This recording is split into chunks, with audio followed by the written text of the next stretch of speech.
கரெக்டான அளவுகளோட ஆத்தன்டிக் சூப்பரான mutton biryani 1 kilo அளவில் எப்படி பண்ணலான்னு பார்க்கலாங்களா. நான் வந்து 1 கிலோ ஆக்கிற குண்டா எடுத்து வச்சுருக்கேங்க.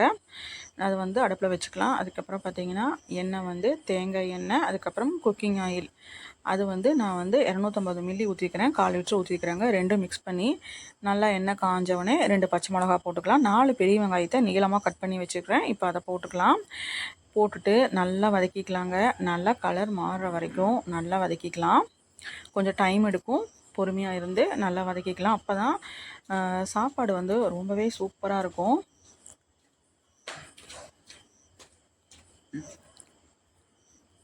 பார்த்திங்கன்னா வெங்காயம் எந்த அளவுக்கு நல்லா வதங்கியாச்சு. அதுக்கப்புறமா 100 கிராம் இஞ்சி, 100 கிராம் பூண்டு ரெண்டையுமே நல்லா அரைச்சி ஃப்ரெஷ்ஷாக அரைச்சி அதில் போட்டாச்சு. அதையும் நல்லா வதக்கிக்கலாம். நல்லா எண்ணெய் பிரிஞ்சு வர வரைக்கும் நல்லா வதக்கிக்கலாங்க. அதுக்கப்புறம் 100 கிராம் சின்ன வெங்காயம் அதையும் அரைச்சி நம்ம ஊற்றிடலாம். ஊற்றிட்டு இதை நல்லா வதக்கிக்கலாம்.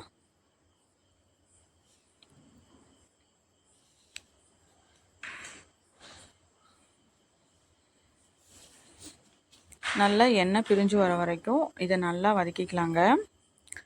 இந்த பிரியாணி மசாலாவுக்கு வந்து நம்ம பிரியாணி இலை, அதுக்கப்புறம் நிறைய ஐட்டம்ஸ்லாம் போடுவாங்க, ஸ்பைசஸ்லாம். அதெல்லாம் எதுவுமே தேவையே இல்லைங்க. வேணால் பட்டை ஏலக்காய் போட்டுக்கலாம் எண்ணெயில். அப்படி இல்லைன்னா வெறும் பச்சை மிளகாய் மட்டும் போட்டாலே போதும். நான் பெரும்பாலும் அதுதான் போடுவேன். பார்த்திங்கன்னா 4 தக்காளியை நல்லா பழுத்த தக்காளியாக இருந்தால் நல்லாயிருக்கும், சீக்கிரமாகவும் வதங்கிடும். இப்போ வந்து கட் பண்ணி அதை போட்டாச்சு. அதை நல்லா வதக்கிக்கலாம்.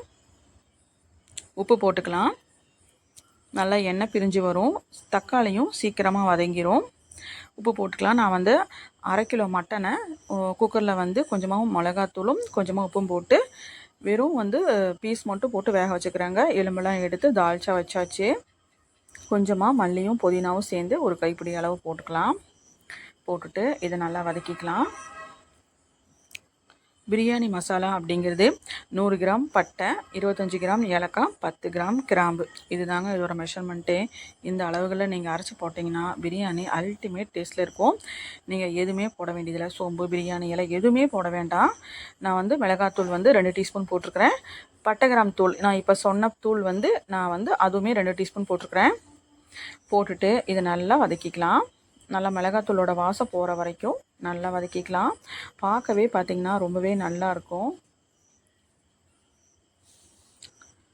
1 கிலோ நான் வந்து சீரக சம்பா ரைஸ் எடுத்துக்கிறேங்க. 1 கிலோ அரிசிக்கு 1.5 பங்கு தண்ணி.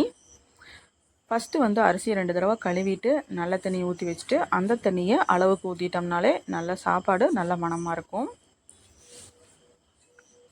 பார்த்திங்கன்னா நல்லா வதங்கியாச்சு. இப்போ வேக வச்ச மட்டன் எடுத்து அதில் போட்டுக்கலாம்.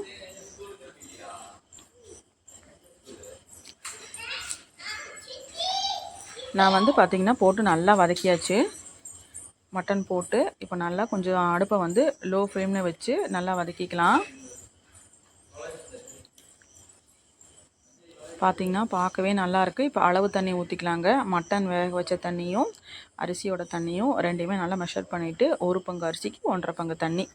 நீங்கள் எந்த பாத்திரத்தில் அரிசி அளக்குறீங்களோ அதில் வந்து 1.5 பங்கு தண்ணி, அதுதாங்க அளவு. அதை ஊற்றிட்டு நல்லா கிளறி கொடுத்துட்டு ஒரு லெமன் ஊற்றிக்கலாங்க. 1 கிலோ அரிசிக்கு 1 லெமன். கொட்டையெல்லாம் எடுத்துட்டு நல்லா பிழிஞ்சு விட்டுக்கலாம். நல்லா க்ளோஸ் பண்ணி வச்சிடலாம். நல்லா கொதி வரட்டும்.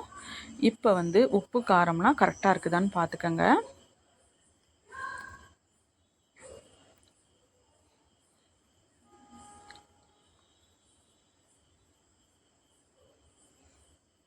டேஸ்ட் பண்ணி பார்த்துக்குங்க. கொஞ்சமாக உப்பு கம்மியாக இருக்குது, நான் உப்பு போட்டிருக்கிறேன். காரம் வந்து மிளகா வந்து பச்சை மிளகா போட்டிருக்கனால உடையும், அதனால் காரம் கரெக்டாக இருக்கும்.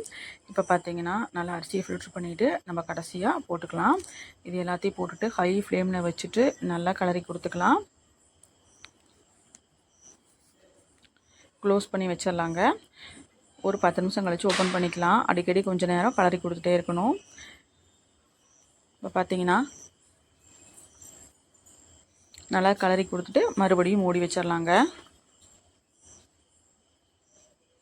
பார்த்திங்கன்னா ஓரளவுக்கு தண்ணியும் அரிசியும் ஓரளவுக்கு ஈவனாக வர மாதிரி இருக்குது. இப்போ வந்து அடுப்பை வந்து லோ ஃப்ளேமில் வச்சிடலாம். ரொம்ப லோ ஃப்ளேமில் வேணாம், அளவான தீயில வச்சிடலாம்.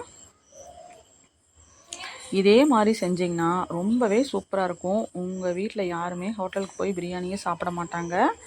அவ்வளோ டேஸ்ட்டாக இருக்கும். ரொம்ப ஸ்பைஸியாகவும் இருக்குங்க.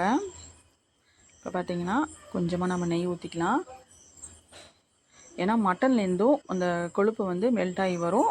தேங்காய் நெய்யும் சேர்த்துருக்குறோம். அது கூட நான் ஒரு 3 டீஸ்பூன் நெய் தான் ஊற்றிருக்கிறேன். போதும், அந்த அளவுகளில் போதும். போட்டுட்டு நல்லா கிளறி கொடுத்துட்டு க்ளோஸ் பண்ணி வச்சுட்டு அடுப்பை நல்லா லோ ஃப்ளேமில் வச்சுருங்க. அவ்வளோதான் பிரியாணிங்கோ. அது சும்மா ஒரு ஹாஃப் அன் ஹவர்லேயே நம்ம ரெடி பண்ணிடலாம். அதாவது திங்ஸ் எல்லாம் நம்ம ஆல்ரெடி ரெடி பண்ணி வச்சுருந்தோம் அப்படின்னா ஒரு ஹாஃப் அன் ஹவர்லேயே ரெடி ஆயிரும். க்ளோஸ் பண்ணி வச்சுட்டு இப்போ வந்து நான் வச்ச தால்ச்சாவை நான் தம்முக்கு வச்சுட்டேன். நல்லா தால்ச்சாவும் சூடாக இருக்கிறனால சீக்கிரமாக ரைஸ் வந்து வெந்துடும். இப்போ பார்த்தீங்கன்னா அடுப்பை இந்த மாதிரி லோ ஃப்ளேமில் வச்சு மேலே நல்லா சூடாக இருக்கிற தால்ச்சாவை மேலே வச்சாச்சு. அவ்வளோதாங்க, நம்மளோட சூப்பரான பிரியாணி ரெடி ஆயிடுச்சு. இப்போ பாருங்கள், ஓப்பன் பண்ணி பார்க்கலாம். வாவ், சுட சுட மட்டன் பிரியாணி ரெடி ஆயிடுச்சு. அவ்வளோதான், சர்வ் பண்ணி சாப்பிட வேண்டியதுதான். இதுக்கு கூட நான் வந்து தயிர் சட்னி, அதுக்கப்புறம் தால்ச்சா, சிக்கன் 65 பண்ணியிருந்தேன். ரொம்ப அருமையாக இருந்துச்சு. மறக்காமல் நீங்களும் ட்ரை பண்ணி பார்த்துட்டு எப்படி இருக்குன்னு சொல்லுங்கள். வீடியோ பிடிச்சி லைக் பண்ணுங்கள், ஷேர் பண்ணுங்கள். மறக்காமல் நம்ம சேனலை ஃபாலோ பண்ணிவிட்டு சப்ஸ்கிரைப் பண்ணிக்கோங்க. தேங்க்ஸ் ஃபார் வாட்சிங்.